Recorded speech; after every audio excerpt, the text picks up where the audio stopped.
Hello and welcome back to my channel, or welcome if you are new. My name is Gene Curl, and this is a series where I'm reading my mission journal that I kept for my mission for the Church of Jesus Christ of Latter-day Saints.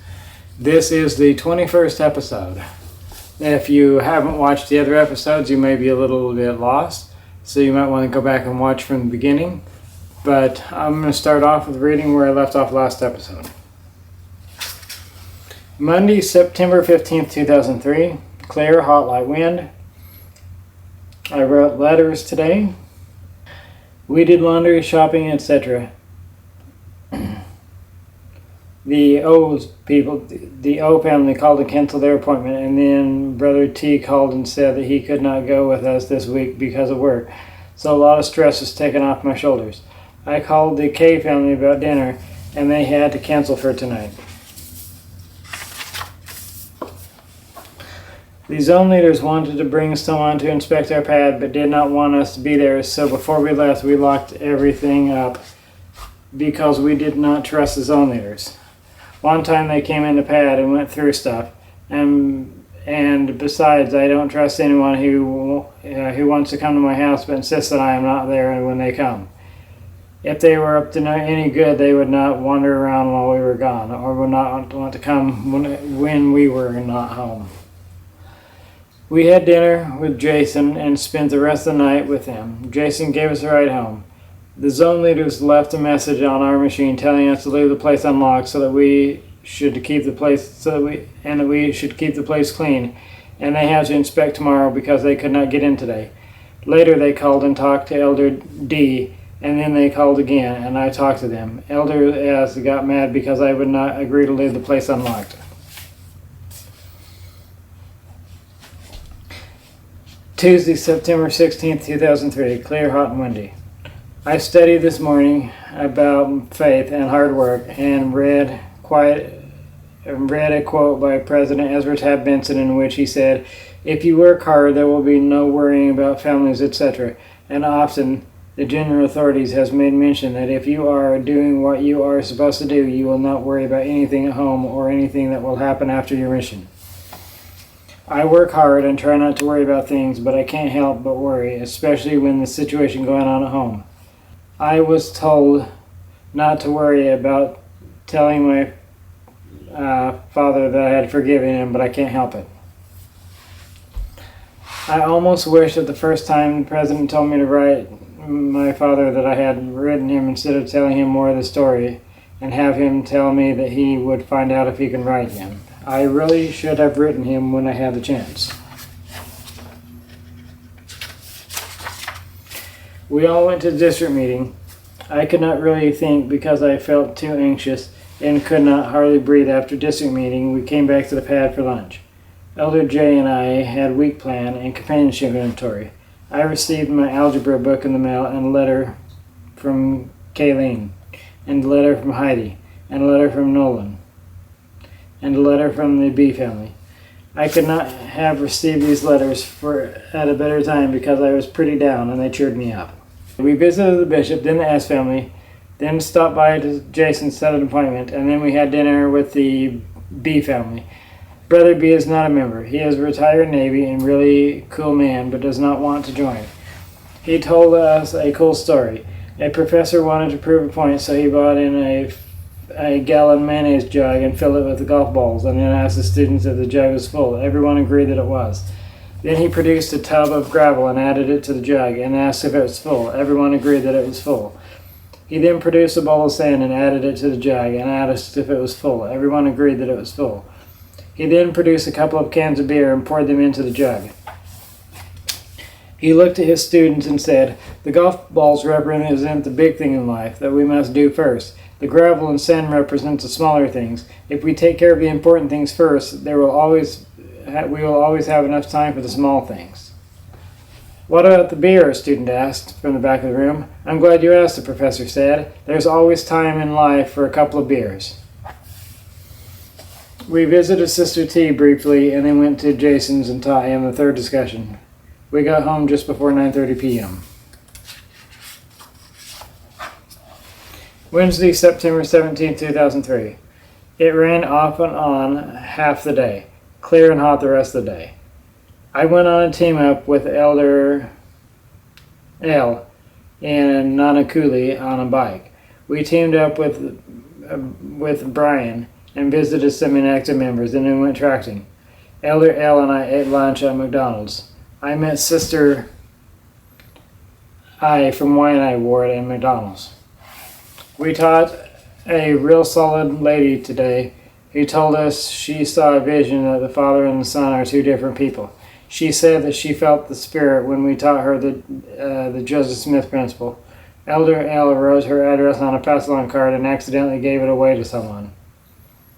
We watched a video with an investigator at a member's home who had all of the discussions. She did not know how to use the Book of Mormon or where it came from, and the atonement seemed like a new concept to her. I wonder what the missionaries had been teaching her. I helped her understand the atonement and the Book of Mormon.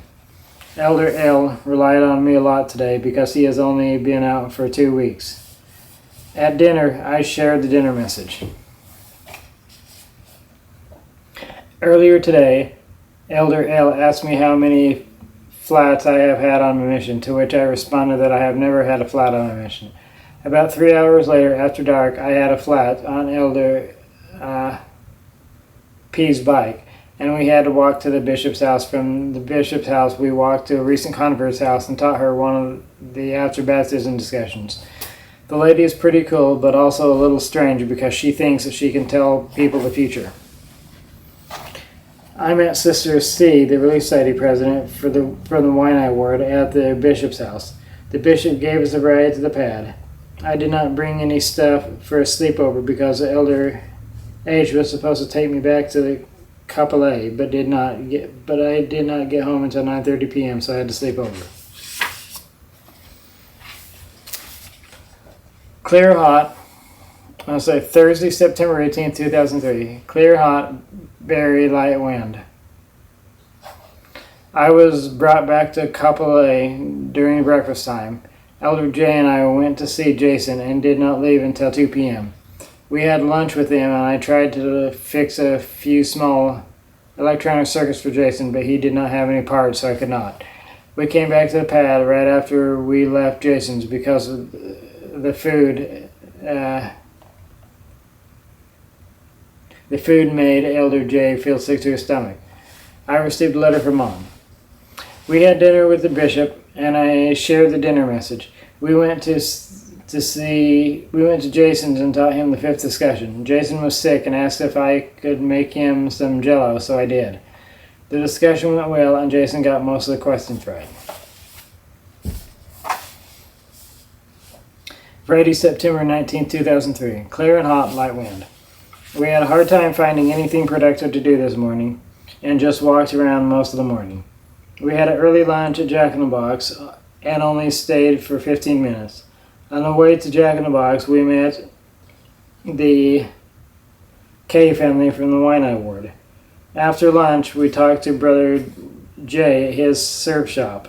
I feel sorry for him because he has so much stress because of his shop. We visited Jason for a little while and helped him wash his Jeep. We had dinner with the K family. Brother K said, "Sorry, elders, but I'm not going to turn the TV off. I want to watch the game." And he made a lot of noise yelling at the game. After dinner, Elder J went on a team up with Brother K, and I went on a team up with the other Brother K. We did not find many people home, but had a great visit with the F family. Brother Key gave us a ride home. Wednesday, October 1st, 2003. Clear and hot, light wind. We all skipped breakfast time and studied instead so that we could eat at Burger King before district meeting. The zone leaders, who happened to be the only ones with the keys to the chapel, were almost an hour late to district meeting. In district meeting, I read a quote from Dallin H. Oaks about setting goals on things that involves our agency and not the agency of others. And for some reason, the leaders got all uptight, except for Elder W, because no one quite understood it. Elder W teamed up with Elder J and I.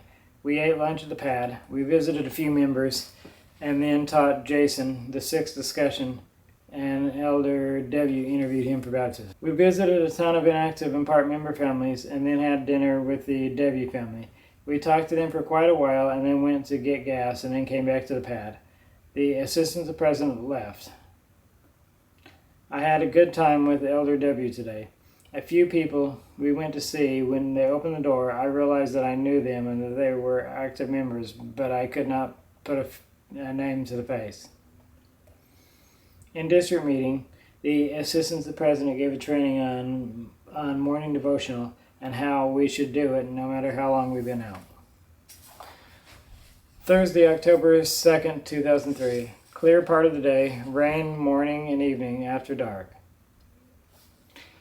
This morning in devotional, Elder Johnson made a rude comment about me, so I said, "Oh well, at least I don't sleep in devotional." When I said this, Elder J left the room mad and called Elder P to come help him with his attitude, but the zone leaders came and wasted an hour of our time. They have the mistaken idea that we have a companionship conflict, and they talked a lot to us about things that did not pertain to the problem. Because I don't like district meeting, they asked me to give a training in district meeting about district meetings. We visited Brother J at his surf shop and then tried to see a few people, but they went to the pad for lunch. On the way to Jason's house, a trash truck passed and a bunch of girls were holding their noses because of the smell, so I almost said, "Come on, I don't smell that bad." I really wanted to, but I did not say it because it would not look right. We washed Jason's car for him. We went with him to deliver wedding invitations to the P family. We stopped by the S family because no one signed up for dinner and they fed us. I shared a message from the Old Testament. Elder S asked me this morning to not be so random, which is like asking a dog not to bark. So in my training, I will say something completely random and off the wall, but then tie it into the training. Well, I think that's going to be it for this episode. If you have any questions or concerns, don't hesitate to comment down below, and I will do my best to answer your questions. With that said, this will be the end of this episode, and I will catch you in the next episode. Thanks for watching.